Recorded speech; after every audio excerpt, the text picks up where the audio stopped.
Technically, I have actually read in this building before, but I don't think to anyone in this audience, so it's always nice to be here. When was that?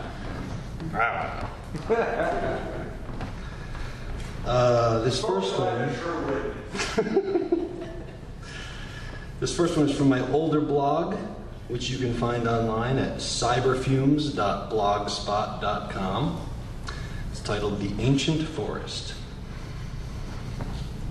Underneath the ancient trees that grow their branches high into the sky and gather up the light to filter it to flowing shades of emerald and jade, which reflect upon the gently rolling waters of a stream where happy forest daughters bathe and dream pleasant visions of provisions from flowers grown to fruits on shoots that bend down from the branches of the trees, and pleased, the daughters freely play.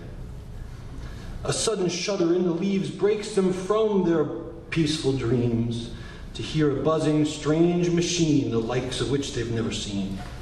With cold claws, it tears tender trees up from the earth and shakes the dirt off as it feeds entire trees to its ever-chewing teeth, billowing black coughs into the air that scare all the creatures on the boughs as they huddle and watch how the noble forest daughters go forward and are slaughtered by spinning blades. And the river runs red and black with blood and mud, turning dreams of those downstream into nightmares. But the machine has no cares as it bears its buzzing blades into the trees.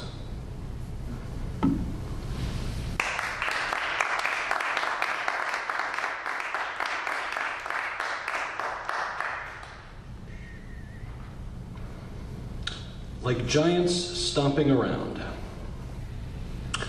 We have little feet with which we prance so ever gently, up and down the hillsides, bending blades of grass beneath.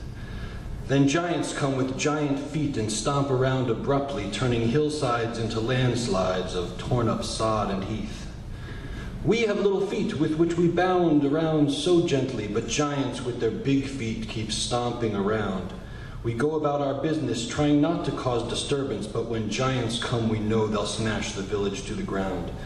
We've tried to build up walls with the hopes that they'll defend us. The giants simply lean on them and quickly push them down. We sing out with alarm when we hear the walls are broken, but the giants hear our screams and start to charge towards the sound. The giants find our cattle and decide to play some rugby. No matter what we try, they go about it all the same, tearing up our crops as they tackle one another, destroying hopes for harvest for the sake of fun and games. We have little feet with which we prance so ever lightly, dancing in the valleys with the moon to light our way, knowing we must move under cover of the darkness, or the giants, when they find us, will use us instead for play.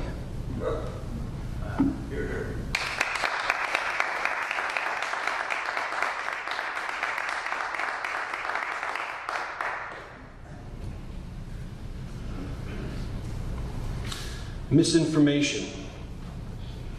Insurance scam inflation, overpriced education, community gentrification, forced continual relocation, covering any allegations with mounting frustrations, creating hopeless situations on a merry-go-round of brainwashed nations.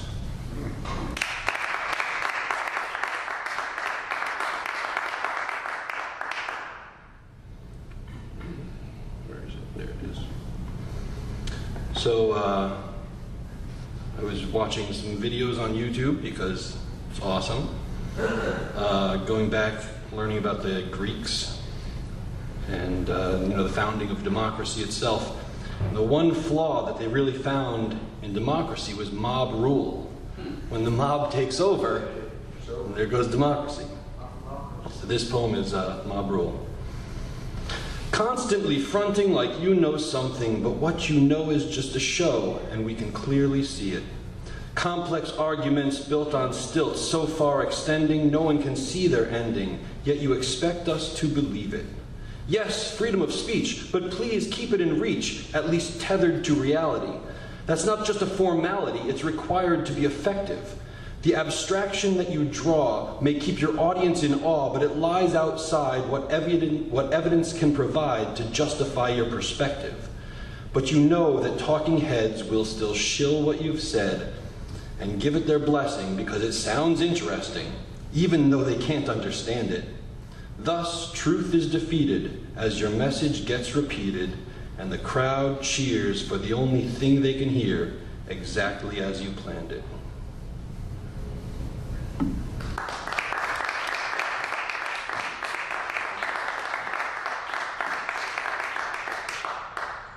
This one is for all the poets in the room.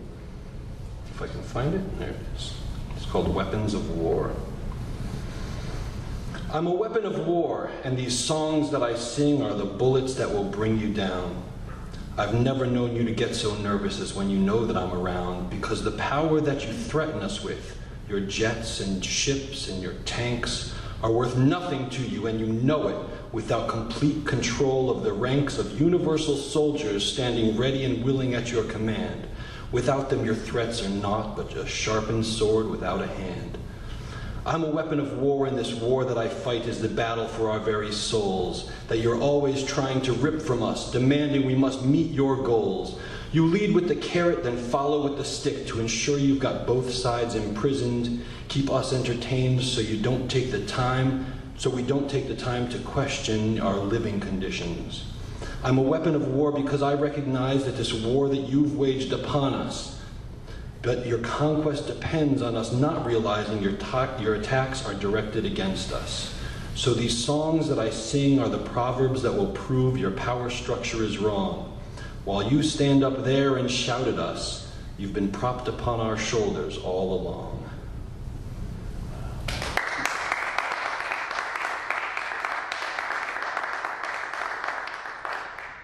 This is a poem that that inspired me to start putting my poems online on a blog, self-publishing. And then I got really paranoid and actually stopped posting online for a little while because I was like, oh my gosh, if someone reads this, they're gonna come after me. No one came after me, and it's been years, so I feel okay reading it now. So what do we feel about it? It's a triptych, just to warn you. I look around and wonder why we're still at war, soldiers giving their lives without knowing what for. I know that something happened with some towers and some jets, but the details are confusing, so I'm starting to forget.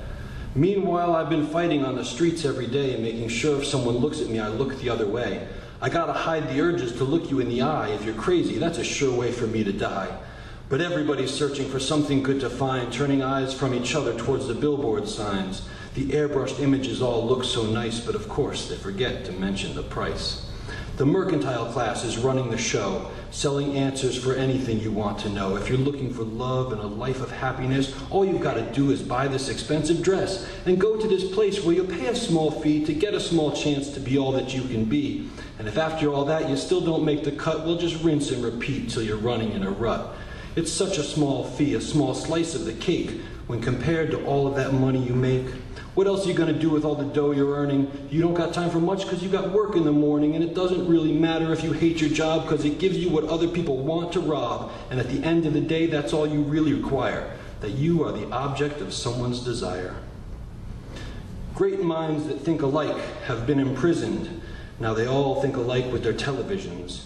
The media conglomerate will seek to confuse you, then show you the way where they will use you. Make you feel unloved and alone so they can lead you along like a good little drone. It's all in the plan that they've been devising to program us to do their advertising, while the politicians help to pave a clear path for the media moguls to cart all the cash, because the more they help make, the more they get reelected, and we keep getting robbed by the system we selected. From housing markets to college loans, what puts you in debt just makes you a drone, puts you at the status of a worker bee, no matter if you bought a life of luxury. As long as you're in a monetary hole, that's just what they want so you can be controlled, because when 0.1% of the country's population has the wealth to buy off more than half of the nation, is there any doubt that we're manipulated? When we're praying for change but just getting frustrated, and the media tells us it's the only way for them to make money at the end of the day, just like that thing that happened way back in September. But if we don't talk about it, will we still remember? Or will we even hear about the latest news if the media is told not to tell it to you? Powers uniting for the profits of the rich. Burying the poor deeper in a ditch, but to fat financial strategists, it's all just a game. Disposable working class are pawns without names. Like livestock for slaughter, you don't want to get attached because it runs the risk your cold heart might crack, and you've come too far to have feelings like that, so just hide your remorse under more belly fat. Or lock it in a safe with the rest of the illusion and spread more lies to keep the public deluded. No one can know what happened to the gold, how our last chance for freedom was secretly sold. Thus beginning the beginning of the end, imaginary wealth for the banks to lend, a grandiose scheme of wealth confiscation, complete financial dominance by control of inflation. Like an alchemist making gold from lead, but making it appear out of nothing instead. The only value of money is in the belief that the dollar bill is something that we still need. The bubble's growing a bit thinner. Anything might pop it, but no one with money is going to want to stop it. So it's time to fight back and time to realize that we've all been brought up in a system of lies. From upper middle to one check from the street, we're all just wage slaves paid to lick rich feet. But don't be discouraged, as I know you might, because together we can win this fight, and it'll take no violence, no knives or guns, just to not believe in make-believe funds. Rip up your bills because they have no value. The true assets of this country are me and you. Respect the power of the workers. You know they deserve it because they do the labor.